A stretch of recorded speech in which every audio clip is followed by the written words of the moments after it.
Hello, everyone. Welcome to another installment of the International Macro History Online Seminar. Um, I have the pleasure of convening a panel today on industrial policy. I have invited three experts to join us to discuss the matter at hand, and I'm really looking forward to hearing what they have to say and to the discussion afterwards on this very important topic. So, as people come in, we will slowly get started. We will go in the following order. We'll first have Professor Giovanni Federico. After that, we will have Professor Réka Juhász, and then we'll have Professor Kevin O'Rourke. Giovanni, if you'd like to set up your slides and take it away. Okay, thank you. I will try to start. So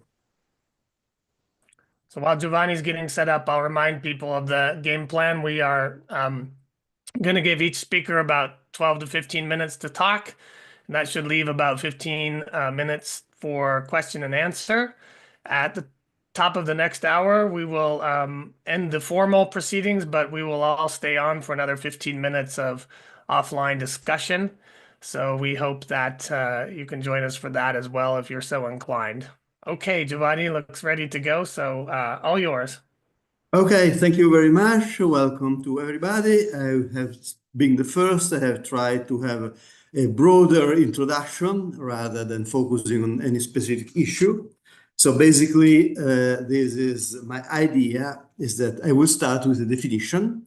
So as I am I'm a modern person, have tried to get from ChatGPT, and with three interactions, I've been able to find a decent definition what could be industrial policy. So as you can see, is a set of government actions purposefully directing and supporting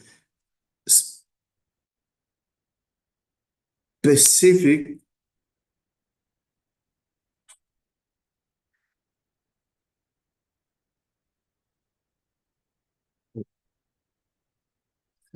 I was already started.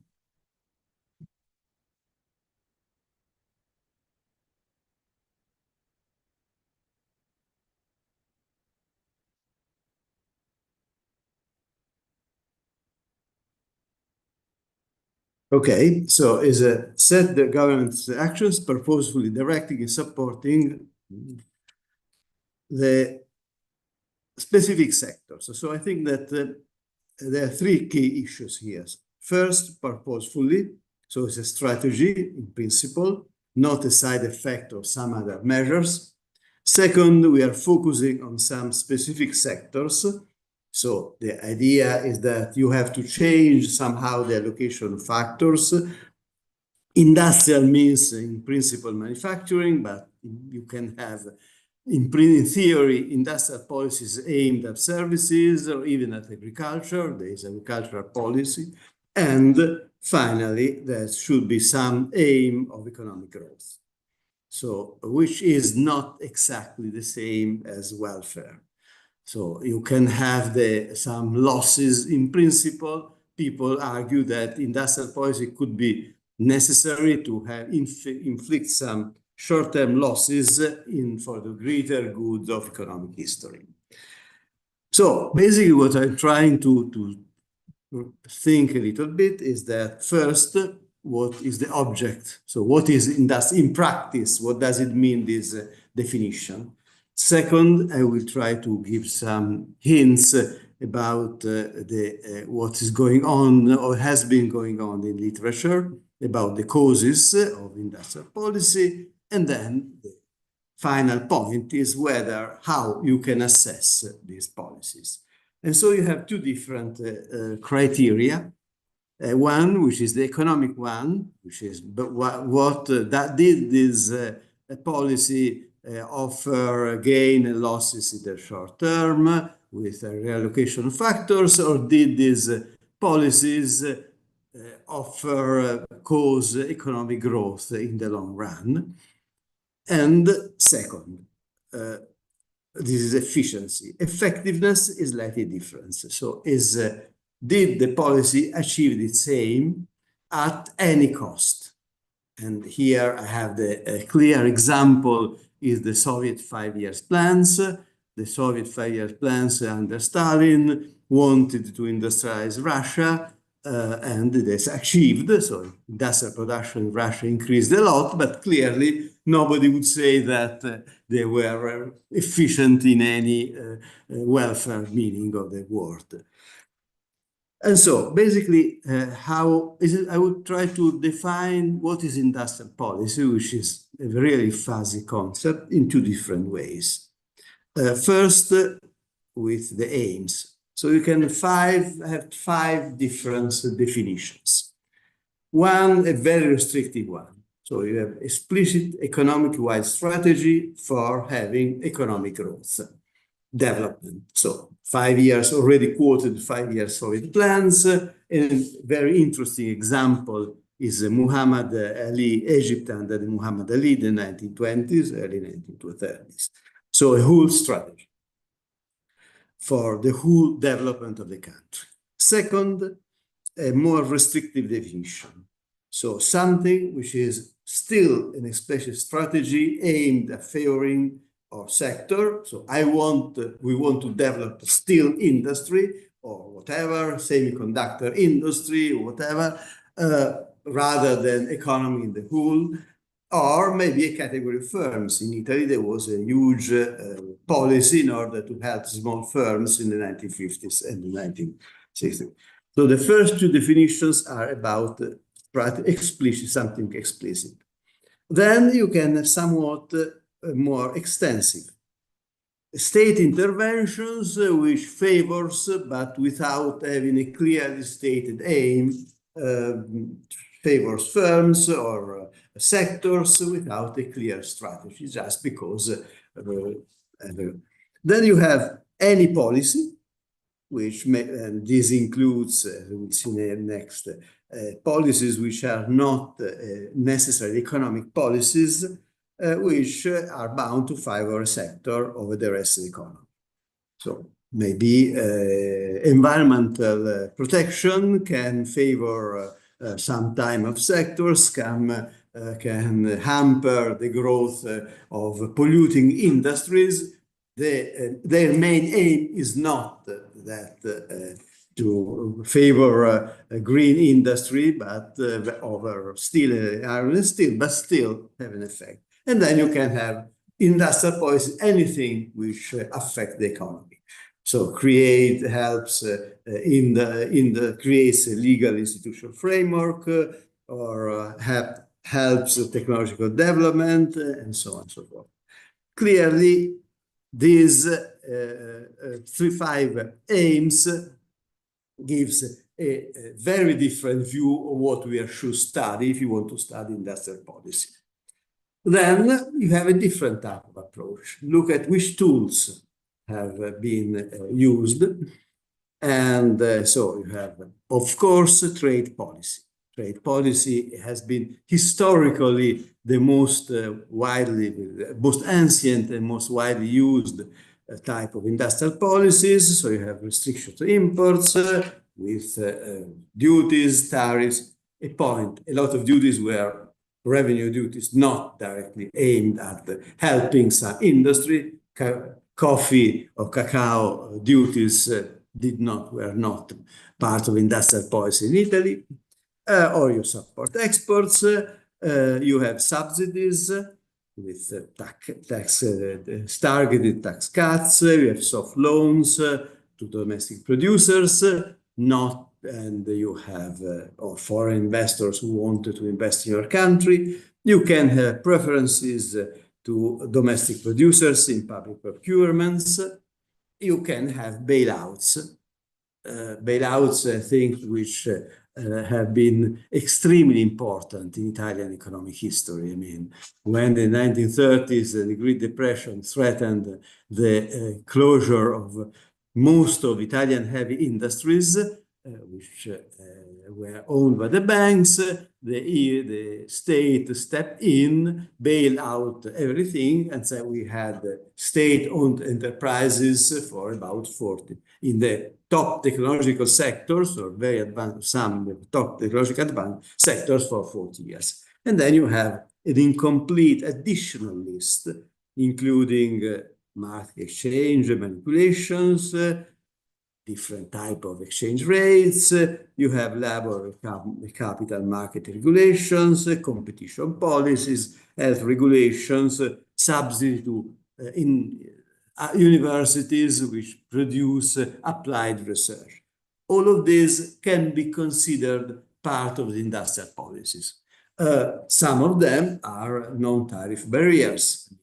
As we know, there is health regulations of the European Union are considered by Americans as some obstacle to the exports, and so on and so forth. So basically, you have a wide range of potential tools, potential aims.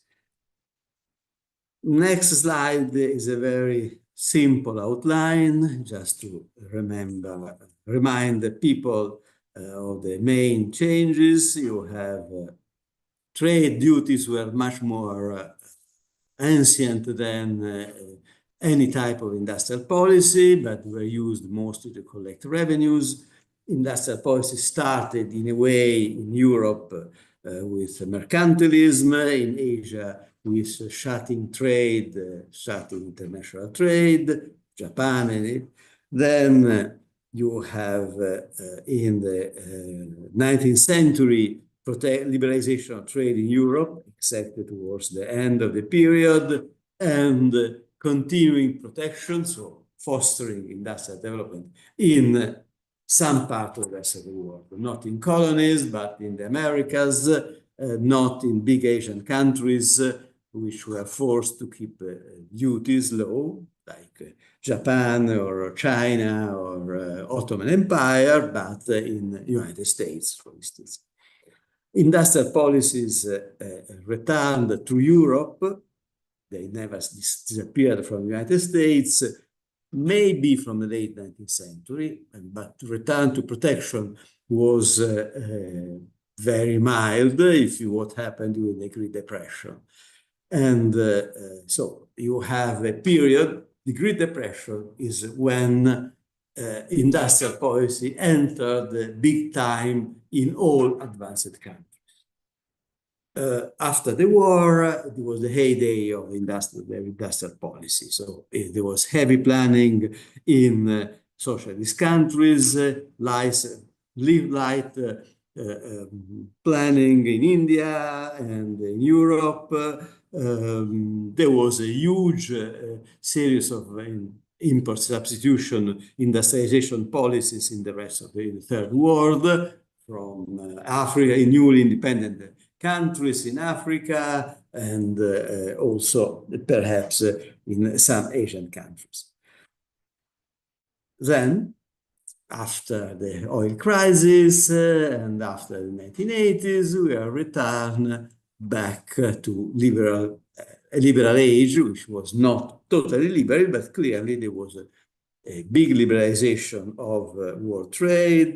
There was a clear reduction of state intervention almost everywhere in the world.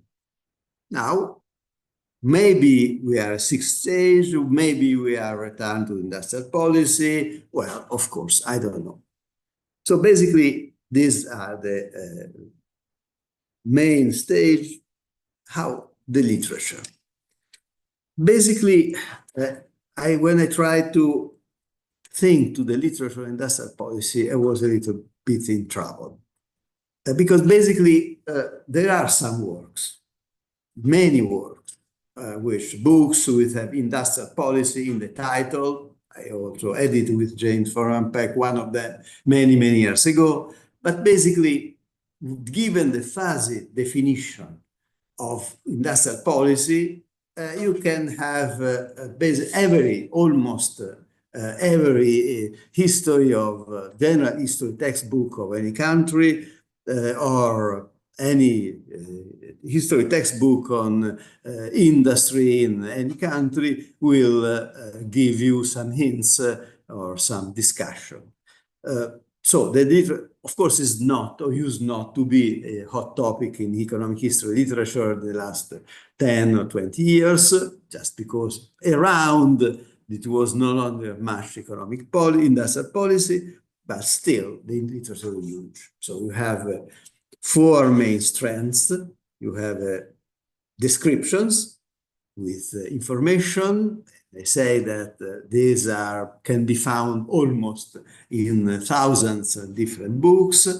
You have a lot of quantitative studies on efficiency, of mostly, as far as I know, on trade policy, which are methodologically sound. We have very nice CGA models, but have the limitation that they do not handle very well, or do not handle that bad.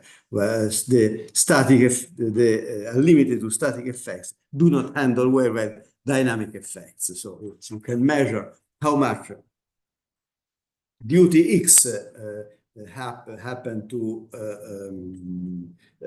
decrease welfare in country X, Y, or how much is changed, the core laws changed the income distribution in England, and then, of course, winners and losers. But basically, there is no way to grasp the long-term effects with this type of model. A lot of studies use a different type of approach. So basically, look at effectiveness, which clearly is methodologically weak, and we try to discuss this point in a moment, but still are quite useful because they can say something about the long-term effect. Hey, Giovanni, can I just jump in and remind you of the time limits we've imposed? We've got two other speakers I'd like to hear from and Yes. Q&A, so maybe if you could wrap it up in a minute or two. Thanks. Okay, basically the other slides were about trying to give some references and some examples of this type of works. So basically I can skip them and arrive to summing up. Sorry for being late. So, first, the industrial policy can be a useful unified concept for historical narratives with a lot of caveats, but it's very interesting. Second, there are nice methods for discussing trade policies with how much they increase in the short-term wealth, increase or decrease in the short-term welfare effects, how much they have been effective. A point I would like to point out that this depends a lot on the specification, on the groups of countries, on the methods. Unfortunately, I don't know whether it's possible to have any quantitative effect. I'm stressing quantitative because this is a quantitative history seminar. No quantitative methods for other components of industrial policy. So, I mean, how can you assess a bailout beyond simply the measure of costs? This cost X millions to the taxpayers, or the cost of public procurements, and so on and so forth. And I don't see any feasible quantitative approach to industrial policy as a whole. So when you move for assessing the specific effects of a policy or trade to a general view, saying that industrial policies in Italy in the 1950s helped or hampered economic growth, I think that there is no clear way to approach this, which is the counterfactual for continuation of new economic policy in the 1930s. And so I finish. Sorry for going a little bit too long. Thank you, Giovanni. That was fabulous. Our next speaker is going to be Réka Juhász, so we will move to her presentation next. If you can share your slides, And I want to remind everyone participating that if they have a question or intervention, that they can put it in the Q&A box, and we will get to those after all of our speakers have talked. Go ahead, Réka. Oops. What is up? Okay. Chris, can you hear me? Yep, good. Okay, perfect. Okay, so thank you very much for including me in this panel. I'm going to take the opportunity that Giovanni gave such a good introduction to industrial policy in general to narrow in on one thing that I've been thinking about recently in light of current events, which is how we put into perspective ideas about trying to boost manufacturing in high tariff environments. So basically, I think the controversy or the sort of debate that I want to speak to is this big and basic question in economics of how advanced economies became rich. There's a popular view out there which is very influential, which I'm giving an example of here. This is a popular economics book written by Joe Studwell. Many people have read it, in which he sort of gives one version of this claim, in which he states that every economically successful society has been guilty in its formative stages of protectionism. Goes on to say that basically there are no economies in the world that have developed to the first rank through policies of free trade. And just to link it to some specific examples, it is sort of indeed true in a descriptive sense that the US and Germany industrialized behind high tariff walls in the late 19th century. 20th century growth miracles, Japan, South Korea, Taiwan, most recently China, feature lots of industrial policy, heavy-handed use of industrial policy, including at times protectionism. But of course, the other side of this debate is that many other places also experimented with industrial policy, with high tariffs. Import substituting industrialization is one example that Giovanni mentioned. And here the results were at best more modest, in some cases sort of catastrophic.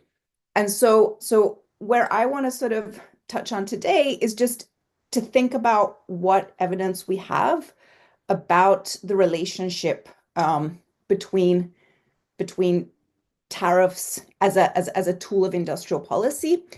And one sort of really interesting thing that I have sort of found in recent work with Claudia Steinwender is that when we went back to sort of the first industrial revolution and examined basically industrial policy through the long 19th century, one of the main conclusions we came to in our paper is that actually tariffs were not the only policy lever that was used. And more importantly, they were also likely not the most important one during this period. And I think this runs a little bit contrary to what conventional wisdom is. And so I thought it would be useful to sort of think a little bit about this. I want to structure sort of my comments around sort of three things. I want to sort of outline what we think of is the problem with the tariff argument in the 19th century. I also want to highlight what we did with Claudia in the paper, which is to sort of point out that we've missed tons of interesting action with other industrial policies deployed by countries trying to industrialize and build a modern manufacturing base in the long 19th century. And then I want to give an illustrative counterexample of a country, as Giovanni pointed to, that was forced to have low tariff policy, and the ways in which they used other industrial policies, and indeed actually pulled off the only case that we're aware of a country outside of the West industrializing in this period. So I want to sort of start with why we think thinking about import tariffs as the main tool of industrial policy in the 19th century is potentially problematic. The first, and Giovanni already alluded to this a little bit, is a question of whether sort of strategic protectionism infant industry promotion was the primary rationale for implementing tariffs. One thing that is well known, but recent sort of evidence has shown that is potentially even more important than we've understood, is that the fiscal needs of the government at this period were potentially a more important reason for having tariffs in place than this idea of using sort of tariffs strategically in certain sectors to promote manufacturing. So when we think of this correlation of the US and Germany industrializing behind high tariff walls, a big sort of effect that is potentially at play there is that well into sort of the early 20th century, many countries basically relied on tariff revenue to finance government spending. So when we think about what the rationale for putting these tariffs in place was, it's not obvious that infant industry promotion, strategic protectionism was the main rationale. One comment that you might have to that is, well, at some level, who cares whether tariffs are intentionally in place to promote the industries, whether they're in place to raise revenues. A tariff is a tariff. Let's just look at what the effects are. Maybe sort of the US unintentionally lucked out, had a high tariff structure, and this was beneficial for promoting their industrialization. But then the question, the sort of pragmatic question that you can ask is, well, did the structure of tariffs in this period actually shift relative prices towards manufacturing?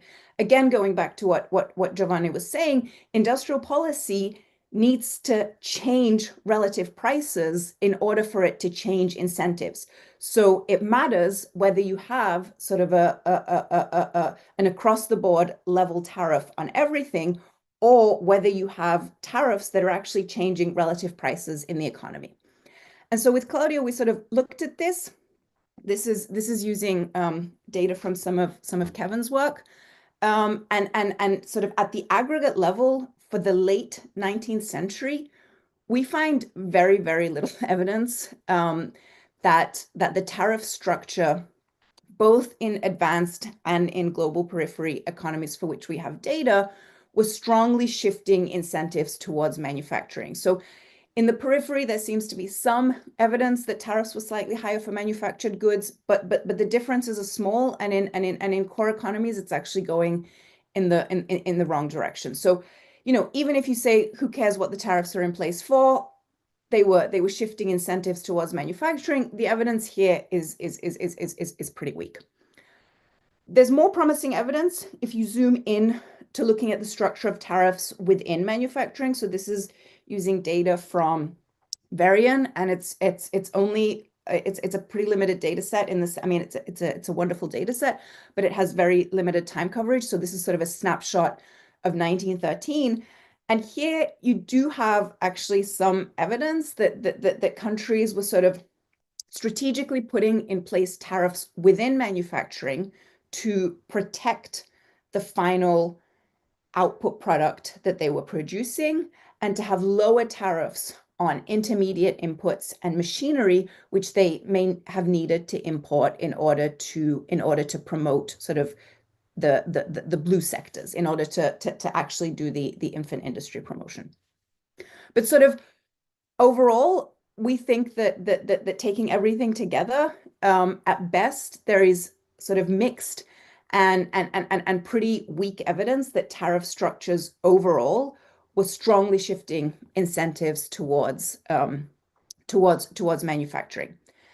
And then the third sort of problem with the tariff argument is that the sort of frontier empirical papers that use kind of well-identified episodes to look at the infant industry argument are all based on episodes in which protection came about for sort of quasi-exogenous reasons not related to tariffs. And so if you take all of this together, My take would be that there is certainly some evidence that the 19th century featured an infant industry mechanism that in plain English, for countries behind the technology frontier, industries would not get off the ground without sort of government intervention. But it's unclear whether the tariff policy that was used could or did foster their development. This is an area that I think would need more research, but I think as the literature stands, I think I've sort of updated my views that we've potentially sort of overestimated how important tariffs may have been in this period. The other flip side of this is that Claudia and I find really, really rich evidence that many countries, both in core economies and in the periphery, were using a multitude of different policy levers to promote their burgeoning manufacturing sectors. So I don't have time to sort of walk you through everything, but the way we sort of structured the paper and the point of view of the point of this was to sort of showcase how rich the policy levers were to sort of showcase evidence for different types of policies that were promoted, that were deployed in order to, for example, improve the technology that the focal industry had access to improve access to material inputs, policies to improve human capital, to build the type of labor force that was needed. Back to Giovanni's points, in many cases, we find evidence that these were intentional policies in the sense that they were adopted with the specific goal of trying to foster manufacturing. In terms of the domestic market, this is where sort of protectionism would and strategic tariff policy would come in. But we also find evidence for a different tool, which is building integrated domestic markets, partly through the removal of within country tariff and non-tariff barriers, and also infrastructure investments like the railroad.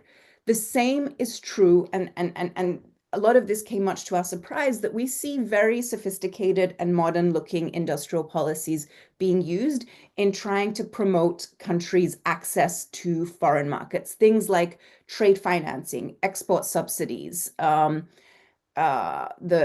opening of new shipping line to access new markets. So the punchline here is that what we found in the paper is that for reasons of data limitations, I think the literature has, again, focused too much on tariffs and ignored a lot of other rich industrial policies that were potentially as important or even more important. And let me give you sort of one interesting counterexample from recent work that I've done with Shogo Sakabe and David Weinstein. We examine how Meiji Japan industrialized. And the point I want to make here is on the left panel, you see sort of the remarkable industrialization that Meiji Japan undergoes in a very short period of time in the late 19th century. So what we're plotting here is the share of manufacturing products in Japanese exports. Up to 1880, Japan looks much like other countries in the global periphery. It's specialized in the export of agricultural products. And this changes very rapidly in the late 19th century. And it becomes, by the turn of the 20th century, it becomes specialized in the export of manufactured products. How did Meiji Japan pull this off when it was forced to have low tariffs, very low across the board tariffs, because of the unequal treaties that Japan was forced to sign with the West in the context of imperialism? We show that what the Meiji government did was to deploy a pretty sophisticated and remarkable technology policy. Basically, one main aspect of this technology policy that we see actually happening over and over again in other historical episodes is that the Japanese government translated and provided wide-scale access to technical knowledge in the vernacular. Put differently, the Japanese government translated scientific and technical knowledge so that anyone literate in the Japanese language would have access to understanding how to build a steam engine, how to repair a steam engine. We show, and this is the right panel, that Japan is very unique in this respect. Only languages of the Enlightenment, French, English, Italian, and German, have any sort of reasonable scale access to technical knowledge in the 19th century. Basically, as late as 1870, these 4 languages account for over 80% of all of what we call codified knowledge. So outside of the countries of the Enlightenment, if you speak a different language, you basically have almost no access to scientific technical knowledge. What the Japanese do within this very, very short time period that coincides exactly with their takeoff is they give their population access to knowledge. So here we're measuring the cumulative number of technical books published after 1800. And you see that Japan, I'm not sure how well you can see this, but basically Japan is a complete outlier here relative to everywhere else in the global periphery. And this is a very intentional government-provided public good that has the goal of promoting industrialization in Japan. This, I think, is a very nice example of the ways in which we've overlooked other potentially far more important policies, apart from tariffs, that were important also in the 19th century for the manufacturing success stories that we see. Let me wrap up. I think I've said this multiple times, but I think the main message I wanted to give today, particularly in light of the sort of unprecedented experiment that the US is undertaking currently, there has been a much too narrow focus, both in popular discourse and in research, on the developmental effect of tariffs. This, I think, is particularly problematic in the 19th century, where the conventional wisdom will say that tariff policy was the main tool of strategic protectionism, industrial policy, infant industry promotion. The other point that I want to make is that when we look at these episodes in the 19th century, in practice, tariffs are rarely, and I would venture to say never, used in isolation to promote manufacturing. So, we read a lot in the paper today about, well, could this Trump experiment work? And I think one thing that we talk about very little is that even if you believe that tariffs could be part of the solution, in past episodes, they were never used in isolation to do industrial policy. There's very nice evidence for complementarity in the Chinese case, where Liu shows that Chinese cotton textile manufacturers had output market promotion. This is the tariff protection, but it was basically completely useless until they were able to have access to the technology by importing machinery from Britain. So here is a beautiful example where tariff policy will get you nowhere when used in isolation. Meiji Japan's experience suggests that tariffs were likely not even necessary, even in the 19th century. And one thing that I sort of want to say in like my last 30 seconds is that when we think about the parallels with the current context, I think it's important to bear in mind that these parallels are very problematic for other reasons as well. What our work and other work has shown is that high tariffs in the past were potentially partly and mostly used for fiscal reasons. And the US economy and the global economy today does not look anything like the economy that we had in the 19th century. Fragmented supply chains in the current era make tariffs a potentially even more dangerous idea than in a world without fragmented supply chains. So let me stop there. Thank you, Réka. That was great. Next, we have Kevin O'Rourke. So Kevin, if you want to unmute and take it away. Yep. So thanks very much for inviting me. I'm going to make some remarks based on on work I've been doing with Morgan Kelly. We were asked to write a survey paper for the CEPR on industrial policy in the shadow of conflict last year, and Trump wasn't really what was motivating that. It was Biden, you know. So I guess we should remember that the current turn towards more interventionist trade policy didn't start with Trump. It started certainly with Biden. That was a major rupture with what had gone before. I'm going to make 3 points because you always make 3 points. So the first point is that industrial policy is the rule rather than the exception. If you look historically, it's, you know, the period from 1990 maybe to 2020 or something maybe didn't have an awful lot of industrial policy knocking around, but that's kind of weird because there usually is a fair bit of it around the place. And, you know, by industrial policy, you know, there's various ways of promoting innovation, attracting technical expertise, you know, public financing and research, attracting FDI, government procurement policy is very important, sometimes construction of railroads going further back in time, educational policies, and I would say also tariffs. That they're also an important part of the story in some times and places.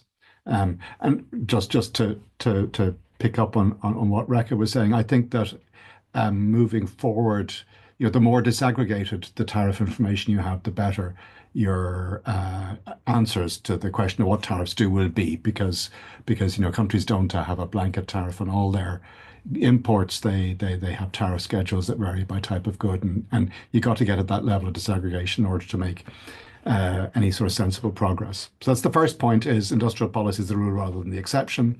The second point is that industrial policy is often linked to geopolitical tension, very often in the historical record. There are strategic motivations for it. And thirdly, industrial policy is sometimes effective and sometimes it isn't, and you can't generalize. And one thing that I would say is that therefore, because you can't generalize across time or across space or across sectors, indeed, is that we don't need to worry, I think, about looking at the past as honestly as we can, you know, thinking that, gosh, if I end up concluding that in some country in the past, some sort of intervention, be it on tariffs or anything else, had a positive effect, you know, that's not justifying what Trump is doing today. You know, you can't generalize across time and space. And that's part of the function of history, is to point that out, you know.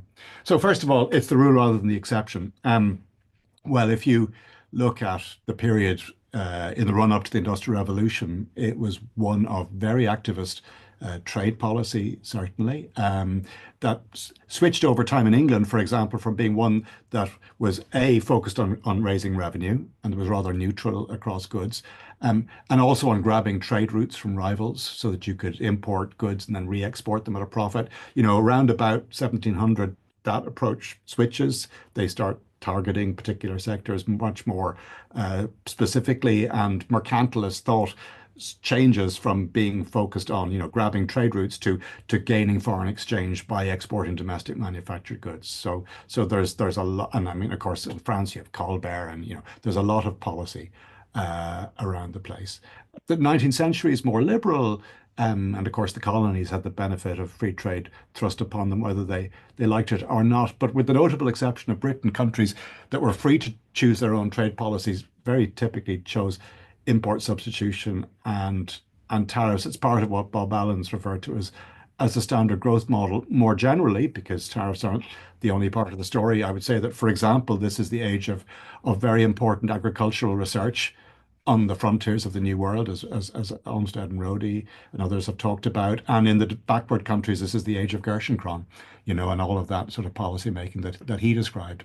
Fast forward to the interwar period, wholesale deglobalization and all sorts of interventions, very often with strategic motivations in mind. And while, as Giovanni said, in the post-war period, there was gradual trade liberalization in the West, you know, on the other hand, there was, you know, the opposite tendency in recently decolonized countries. And even in the West, you had Cold War export controls, you had corporatist growth policies, you had planning in countries like France, and you had growth strategies in East Asia that were certainly outward oriented, but they were also certainly heavily interventionist, you know. So I would say that, you know, it's rare that you find periods where you would say, you know, the market has just been left to its own devices. That's not how it typically works. Number two, second point, industrial policies linked to international tension? Well, that's obvious if you look at the mercantilist period. I mean, I like this fact that Wilson mentions that if you look between 1600 and 1667, 1610 is the only year in that period not to see war between the major European states. And so it was taken as the normal state of affairs. It was peace that was the oddity.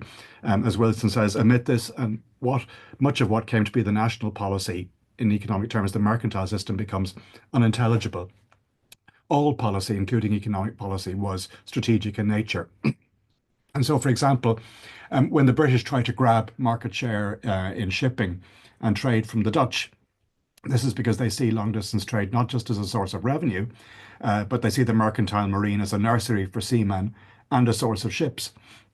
According to one source, 83% of the ships that warded off the Spanish Armada in the late 1500s supposedly originated in the merchant marine, and certainly the nursery for seamen argument was one that was very resonant in the early modern period. And we shouldn't forget that Adam Smith, who was not a protectionist, regarded the Act of Navigation as perhaps the wisest of all the commercial regulations of England, and that was because he viewed defence as being of much more importance than opulence.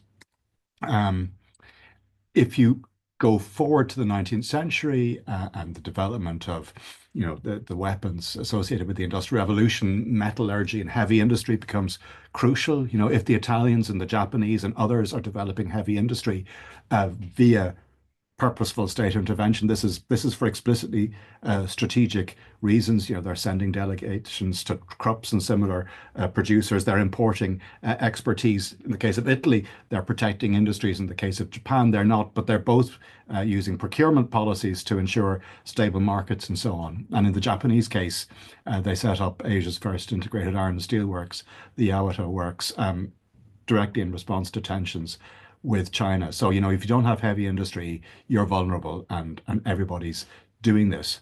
In the aftermath of World War II, or World War I and the blockade of the Central Powers, agriculture becomes seen as a strategic sector because people saw what happened when the Allies blockaded Central Europe, and they said, we don't want that to happen to us. And so you get a wholesale intervention propping up agriculture, again, for strategic reasons. There's been lots of examples of attempted import substitution, either in anticipation of or during wars. Sometimes it's successful, sometimes it's unsuccessful. More successful examples include sugar beet, famously under Napoleon, French production of saltpeter, synthetic rubber, and so on. And there's been recent work, as you probably know, on large scale and apparently quite effective R&D efforts in the United States during World War II. So geopolitics and industrial policy tend to go hand in hand. Third point, sometimes industrial policy is effective and sometimes it isn't. So the Navigation Acts were extremely successful on their own merits, or by the criteria that policymakers would have used at the time. So in 1870, the Dutch accounted for 40% of the European merchant fleet. The British only accounted for 12%. 100 years later, it was the Dutch who were only at 12%, and the Brits had more than a quarter of the market. So the Navigation Acts were explicitly targeted at England's Dutch rivals, and they dealt a rather severe blow to the Dutch. So this was viewed as zero-sum trade policy. And if you're in a mercantilist world that is essentially anarchic and where everybody's constantly at war with everybody else, that's the sort of policy you're likely to get. The English won that particular battle. And then, as it turns out, there were huge knock-on implications that might not have been intended, but as it happened, were positive for economic development in London and elsewhere as they grab all of this trade and develop all of the ancillary services and so on that you have in a major trading centre like London. If you look at France during the Napoleonic Wars, well, they are successful in their attempts to promote sugar beet production. They're successful in their attempts to manufacture saltpeter or artificial soda, so that works very well. On the other hand, they also try to emulate British metallurgical advances associated with the Industrial Revolution, and that was much less successful, And similarly, the British chemical industry gets a boost during World War I when they have to have their own chemical industry operating at scale. But after the war, it turns out that they still aren't particularly competitive vis-a-vis the Germans. So sometimes it works quite well, and sometimes it doesn't. I mean, why the difference? We think it has something to do with your existing skill base. So if the French were very good at developing artificial soda, this is because they were very good at chemistry. They had the necessary technical expertise. They didn't have the technical expertise that you needed to build a sort of modern furnace. It was only after the Napoleonic Wars ended that they were able to bring workmen in from England and develop their own industry at something approaching the same level of efficiency, talking about heavy industry now. And similarly, the British didn't have the German skill set in chemistry either, and so it's not surprising that they can't keep up with the IG Farbens and so on after 1918. So I think that the pre-existing skills matter if you're going to do industrial policy. It helps to know what you're doing or want to do in some sense. And presumably more generally, the technological context of the time and country characteristics are going to matter if you're going to try to do something on your own, and you wouldn't assume, I think, that you can generalize. And if I look at the papers that have been written about, for example, the impact of, for example, tariffs on different industries in the late 19th century in the United States, I observed that some papers find positive effects and other papers find no effects. And this may partly be due to methodological differences, but it may also, to a certain extent, be due to different industry characteristics. There's different opportunities for learning by doing and so on, depending on the sector that you're looking at. Okay, finally, some concluding thoughts. Firstly, I think that there's a historical agenda here that sort of interests me, and that would be to bring the state back into the history of the Industrial Revolution. You sometimes get this fairy tale land being presented where after the Whig Revolution, the British somehow moved to liberty and markets and all this kind of thing. It seems to be Americans that are particularly attracted to this view of the world. But actually, if you look at what's actually going on in Britain in particular, the two canonical industries on the Industrial Revolution, namely textiles and metallurgy, I mean, the sticky fingerprints of government are all over it.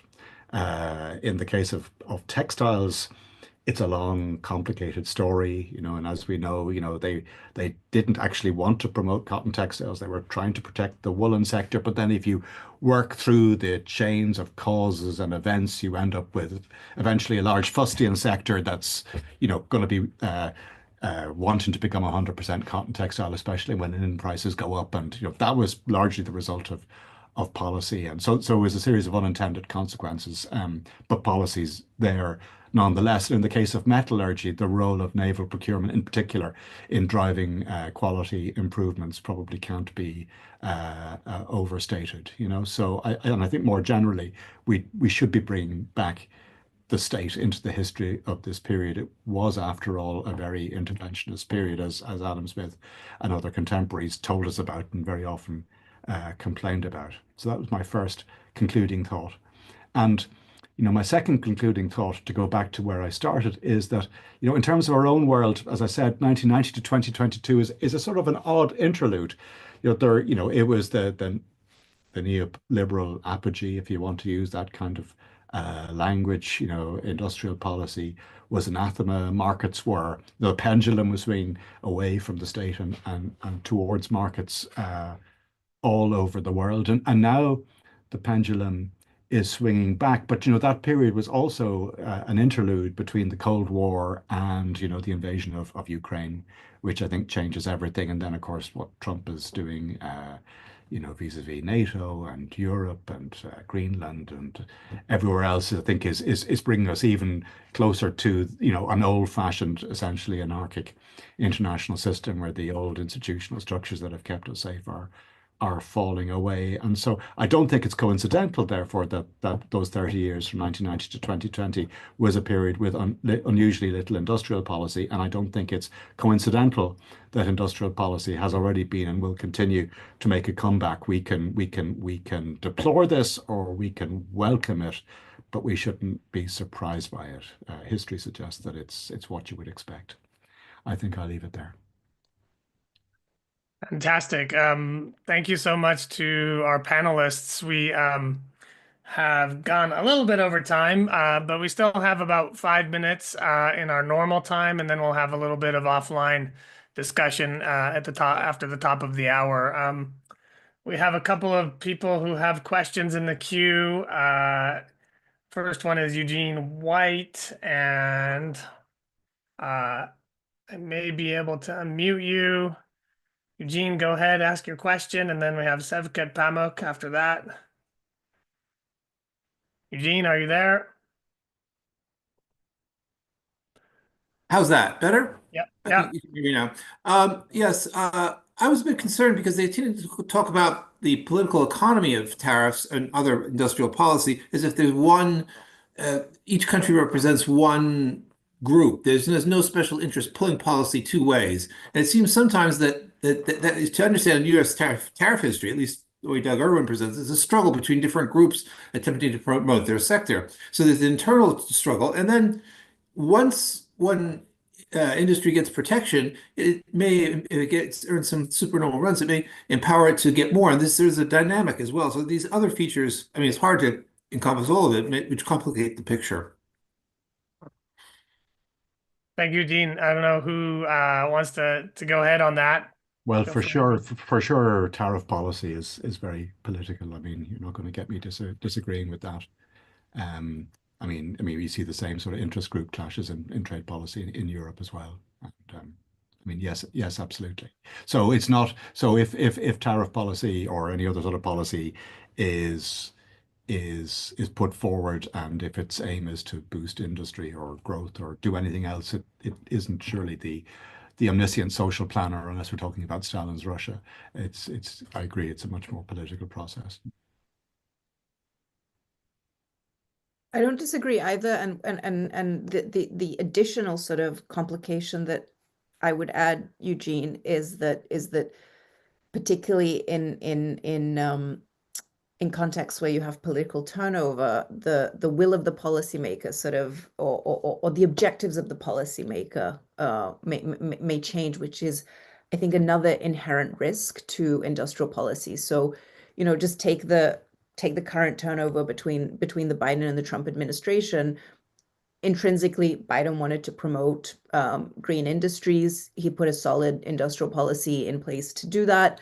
You can agree or disagree with whether that was a good idea, but I think most people would agree that it was shifting relative prices in favor of green technologies. And then the political turnover comes, the will of the policymaker, special interests aside, is something else, and you see the undoing of that industrial policy. I think a big threat to the success of industrial policy is often the political cycles.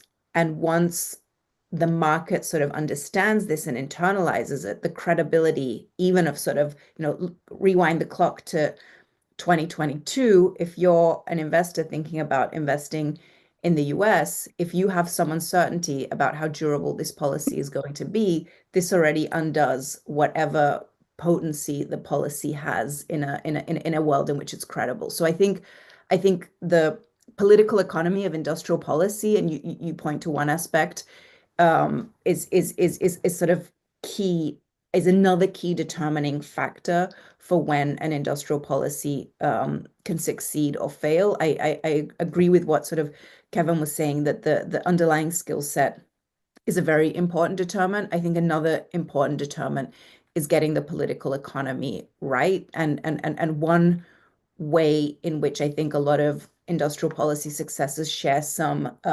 commonalities is that there is some sort of durable elite consensus around some sort of policy. So you see this in Meiji Japan, where the elite, because of this national sovereignty crisis, again, picking up on something Kevin was saying, Meiji Japan's industrialization is a great example of industrial policy in the shadow of sort of geopolitical threats. This helps solve the political economy problem of a credible, durable industrial strategy, because the elite sort of decides that this is the way they're going to go. You can tell basically the same story about South Korea under Park Chung-hee. So I think a lot of these successful industrial policy episodes need to solve political economy problems. May I add one small remark to Eugene White point? I mean, we all know that political economy in the United States, the tariffs in the United States, and the Irwin wonderful book. But I would like to remind that the standard system parliamentary decision of political tariffs or political economy or industrial policy in general is not the only case. In many cases in history, in most cases in history, the industrial policy was decided by very small people, a very small group of people. In some cases, you was decided only by one autocratic ruler or almost autocratic ruler. And so, I mean, in these cases, the let's say standard approach to political economy should be somehow changed.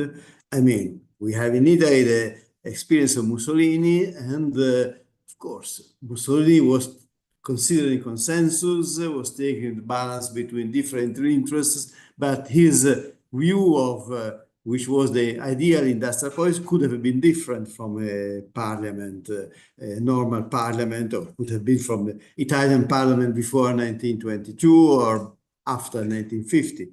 And maybe in this case, state prestige or foreign politics consideration, as Kevin was telling, loomed larger than in before 1913 or in purely liberal system. So I think that this area of research, how industrial policy was set up in non-fully democratic countries or in countries where there was a limited amount of suffrage, should be an interesting area of research beyond the simple political economy of, let's say, parliamentary log rolling and so on and so forth. Okay, we have to end the formal proceedings now. We will, of course, continue for another 10 or 15 minutes here. Everyone is welcome to join. We're just going to take a brief pause. And before we do that, I just want to announce the next online macro history seminar, which is going to be on April 30th. We'll have Jonathan Chapman from the University of Bologna here to discuss Justices of the Peace, Legal Foundations of the Industrial Revolution. So we look forward to that and seeing you there. And in a moment, we will resume the Q&A and get to the other questions in the queue. So we'll see you in a brief moment.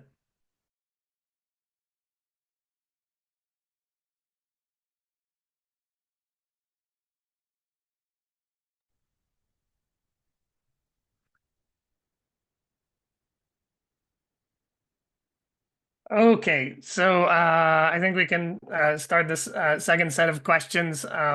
We have many more questions in the queue here. Shevket Pamuk had a question, so I'm going to unmute you, Shevket, if you're still there.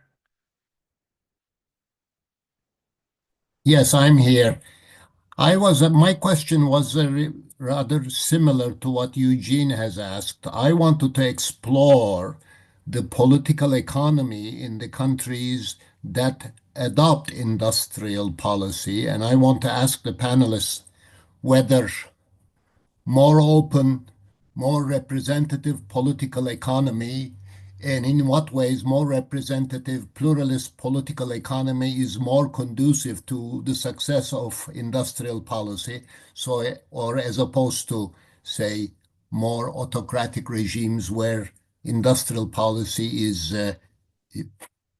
developed and executed from top down. Who wants to do that first?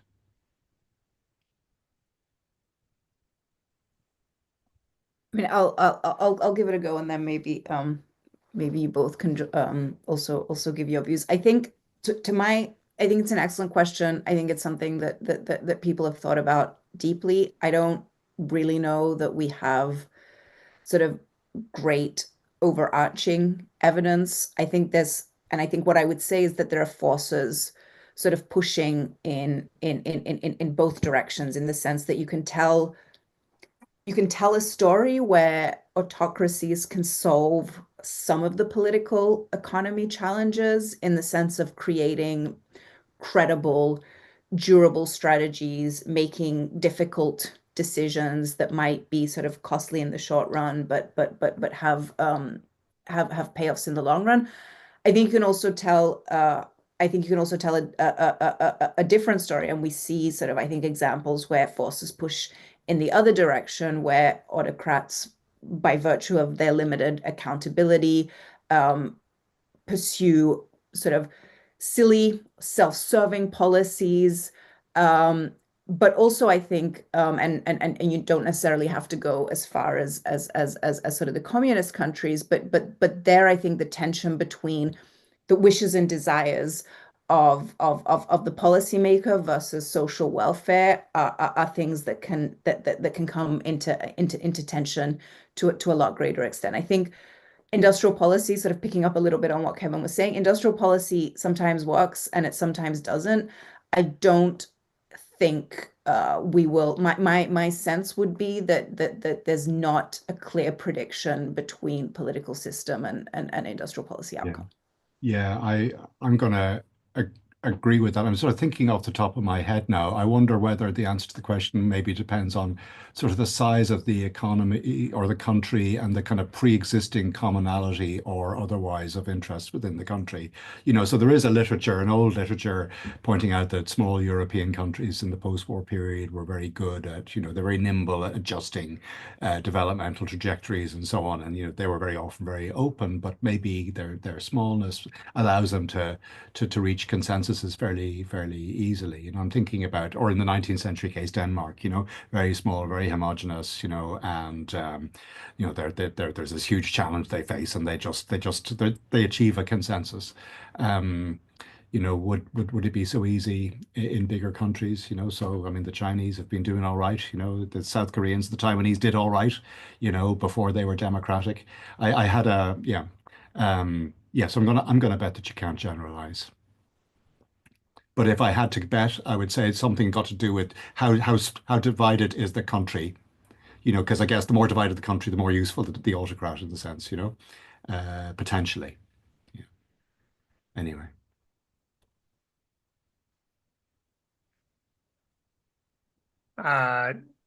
Giovanni, you want to take a stab, or should we move to another question? No, I think I fully agree with my colleagues. So let's go to the next question. Okay. So Richard Grossman has a question. The question is something along the lines of, would anyone care to say something about state ownership versus other types of interventions?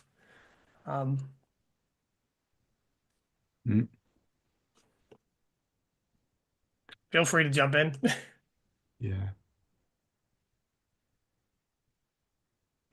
There is important. I mean, like that example of that Japanese iron and steel plant I mentioned. That's an example of very successful state ownership actually, and became such a big successful plant that then it end up training people who then could be working in private sector companies. So that's an example of state ownership that worked quite well. I've seen people. This is a question to Giovanni. I've seen people arguing that Erie in Italy after World War II was in some ways quite useful for similar reasons. It ended up training a cadre of engineers that were useful, more generally, But, and of course, Gerschenkron, I mean, I suppose he might say that if you're very backward, state ownership might be a very good idea.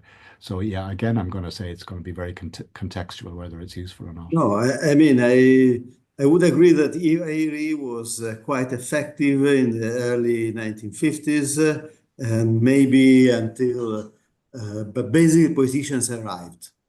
So politicians left Erie managers to manage Erie as a real industrial concern, and so there was a big boom in iron and steel industry and another shipbuilding, and so everything was going fine. And then Christian Democrats, politicians decided that they had to impose their, let's say, social view on Erie managers. And I can also point out to the very specific decision, which was where to locate a big iron and steel producing plant, which was decided to put in Taranto, the tip of the Apulia, very far from any consumption area. So you had added 1,000 kilometers of trading costs just for political reasons. And the top manager of the Finsider, who was the branch of IRI was supervising, resigned. And then from that on, there was a change in the approach, which then became prevalent. So IRI and other state-owned enterprises became much more useful political and social aims than for economic ones. And so basically you can have the whole trajectory for very good to very bad in about 40 years, 40, 50 years. Just super quickly, one thing I would add, I completely agree with everything that the other panelists have said. I think the thing to think about with individual instruments is they're going to work sometimes and they're not going to work other times. The question is, what problem, what market failure, what sort of what rationale is there for using some second best intervention or third, fourth best, like a state-owned enterprise? And I think when you tell these stories, you can tell a story in Taiwan where it's a fully state-owned enterprise that gets the sort of semiconductor manufacturing off the ground. You can say this is so risky, it's so capital intensive that only with state backing can you do something like this. Only one firm is, in Taiwan, like 0 firms probably have the necessary scale to sort of get this started on their own. You can make similar stories about steel production in South Korea. So you can tell a story, I think, of why this is the right instrument. And I think when you can tell a story that this is the right instrument, given sort of the market failures, given the economic fundamentals that they're facing, and given all the reasons why this second best instrument is the one that you want to use, I think state-owned enterprises could be a solution. Just 10 seconds. China, I think, probably for historical reasons, has a massive state-owned enterprise structure. They inherit the legacy of communism. They're trying to sort of figure out how to move towards a more market-based economy. If you wipe the slate clean, maybe they would say it would be better to start from scratch without SOEs. But that is those are sort of the constraints that they're operating under. Sort of a general sort of follow-up intellectual point, which is that, we're saying all the time you can't generalize when it comes to the answers to all of these questions, And I think one obvious implication is that, doing regressions across countries is really not that useful probably for many questions. It was what everybody did in the 90s, and so I did it and other people have done it and so on. But if things are contextual, then what you need is the kind of detailed micro-based, case-specific studies that Réka and people like that are doing, and I would say that this is an area where economic historians ought to be well positioned to make a difference. The kind of irony is that, we've just seen this Nobel Prize for institutions that's largely based on not very good, cross-country or other regressions. I mean, actually, economic history used to do, actually proper institutional, where you actually get deeply into the context and so on, and then you can see what the effect of these various policy interventions might be. And so there's probably an opening there, at least you would like to think so. Yeah. Okay, we're coming towards the end of time. Maybe we'll go for another 2-3 minutes as long as the panelists can stay. We have another question from David Mitch. I'm going to unmute you, David. You can ask the question. You there, David? Yeah. Okay. Yeah. Thank you very much. First, all 3 presentations were excellent. I really enjoyed them. I did want to point out, I guess, maybe a possible tension between what Kevin O'Rourke was emphasizing with this issue of the role of geopolitical conflict in industrial policy, and in particular, the role of industrial policy to develop militarily strategic enterprises, sectors such as steel, and to what extent can that sometimes at least make the pursuit of economic growth be irrelevant or even go at odds against that, which goes a bit against what Giovanni Federico was saying at the beginning, that industrial policy is primarily about economic growth. I'm just wondering if in a lot of these contexts, insofar as military strategy is important, which I think it is, does that mean that the economic growth aspect is really irrelevant? I think Réka has the answer to that because she and co-authors define industrial policy sufficiently broadly that everything is encompassed underneath it, right? So it's changing the structure of the economy to achieve some objective, which could be the Green Revolution, or it could be, you know, economic growth, but it could also be, you know, protecting yourselves against potential enemies. So that's maybe not a bad way to think about industrial policy, actually. And then we don't need to have that particular argument amongst ourselves. Yeah, I mean, the point is that this is the second definition of industrial policy as something which helps not the general development of the country, which was the most restrictive one, but the development of some sectors which are considered essential for economic growth or for the welfare of the country or for whatever meaning. So if clearly remaining independent countries and not be conquered by someone else can be considered a very good reason for a very good precondition for economic growth and welfare of the country. And so basically having an iron and steel industry which produces a lot of weapons, which has been one of the main motivation behind industrial policy in many countries, perfectly fits this definition. I don't think that there is any contrast between my view and Kevin's view, of course. The selection of sectors can be determined by some sort of log rolling in parliament, or can be decided by an autocrat, or can be decided by elite who wants to keep the country independent or conquer colonies or whatever. But I don't think that this is the choice of the sector is something which exclude anything from industrial policy. My real point is that industrial policy can be defined so widely that it's very difficult to, let's say, give an assessment. When Kevin was saying that context mattered a lot, and you cannot assess industrial policy without considering the institutional, political, social context of the country. This means that in negative industrial policy is an extremely difficult subject to deal with, because basically, at least from the point of view economists or people who want to have some recipe for economic success. I mean, if you say that everything what matters is the context. England in 1600 was different from Netherlands 1620, or of course, I agree with this, but at this point, there is nothing we could call the industrial policy in traditional economics view of the subjects. Just to add one more follow-up point, you know, definitionally, you can, like Kevin was saying, you can sort of broaden the objectives so that you know, national security, geopolitical aims fit.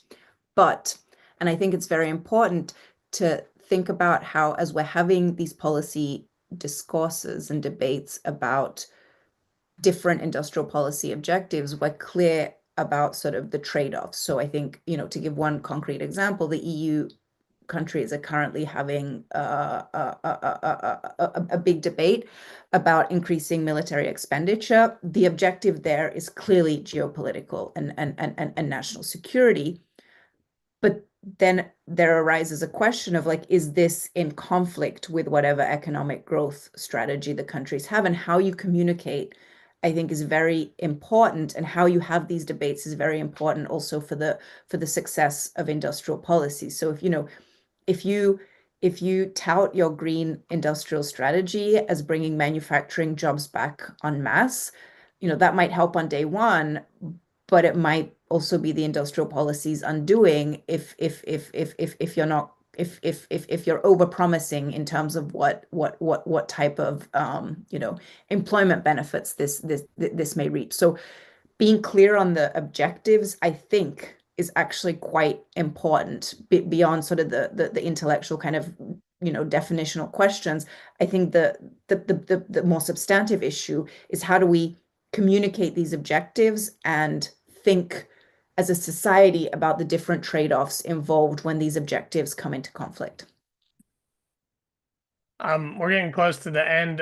Patrick Honohan had a question in the Q&A. I'll just kind of try to paraphrase it. I think it's something that hasn't been brought up, but it's interesting. He asks, when did the argument against industrial policy shift from complaining that industrial policy doesn't work to arguing that it's not fair or that it's unfair? The EU was partly a response to the idea that beggar thy neighbor and anti-competitive policies weren't going to work for everyone, and I think there's a strong case to be made in the US right now that that's behind some of the actions that have currently been taken. So geopolitics is important, but there's also these norms, and things seem to be changing. Anyone have any thoughts on that?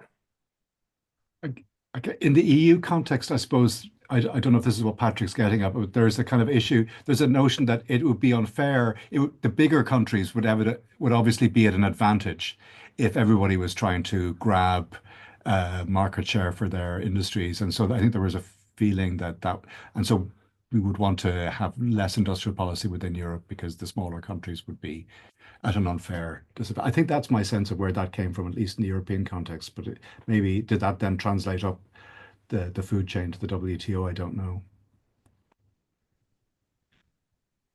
Well, not only the poor countries, but also the country with high level of debts. So Italy is not a poor country, but has such a level of debt that you cannot afford to have any type of subsidies or industrial policy, expensive industrial policy. So there is a huge, this is a typical point which has been putting forward now in the political debate in Italy about that Germany is going to spend a lot of money in our weapons and in investments. We are poor, of course, it's our fault, but so how can we match the German investments with our budgets?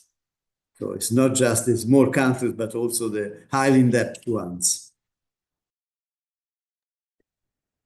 I think just to sort of trace out what I understand has been the intellectual history here, in terms of thinking about the global or cross-country spillovers of industrial policy, at least when I was doing my PhD in the early 2010s, which seems like a lifetime ago now. The sort of standard quip was, if a country does something so misguided as to pursue industrial policy, then its trading partners should send thank you notes. I think this may be attributed to Jagdish Bhagwati, but Kevin or Giovanni, maybe you can correct me. So I think where we started from was, well, if countries want to do something this stupid, let them do it. Great, our consumers will enjoy cheaper goods. I think the debate has very rapidly shifted to worrying about the employment and the competitiveness effects of this. So you can think of this. So if the sort of naive view of the world was sort of the positive spillover of industrial policy, the world sort of post-rise of China, I would say, has very quickly shifted to an equally naive view of worrying only about the negative spillover effects. And I think a very interesting direction in which current academic research is moving quickly is to think in a more nuanced way, again, context dependent, of how one country's industrial policy affects its trading partners. To give you one example, the flip side of the negative spillover effects of Chinese industrial policy that is sort of very easy to intuit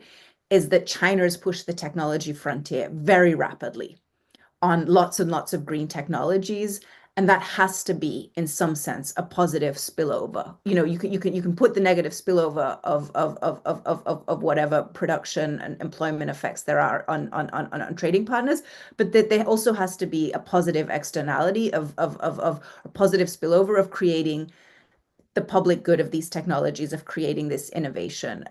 We have a recent paper that finds very big cross-border spillovers, very big learning by doing cross-border spillovers in semiconductor manufacturing, which could suggest that in semiconductors, industrial policies are global complements. So I think what we need is again more nuanced, careful thinking, and if I can just sort of add one more sentence about my pet peeve in the world, I don't think it is serving anyone in the West to demonize China in the way that China is currently being demonized. I don't read national security intelligence reports, but I found that the way the pendulum has swung to be very problematic for potentially all of us in the long run. And I wonder whether there isn't a way to find a coalition of willing who want to keep the global trading system going. Oh, okay. Kevin, did you have one last? Okay. Yeah, we've gone on for quite some time, but it's been time well spent. I think we've had a great series of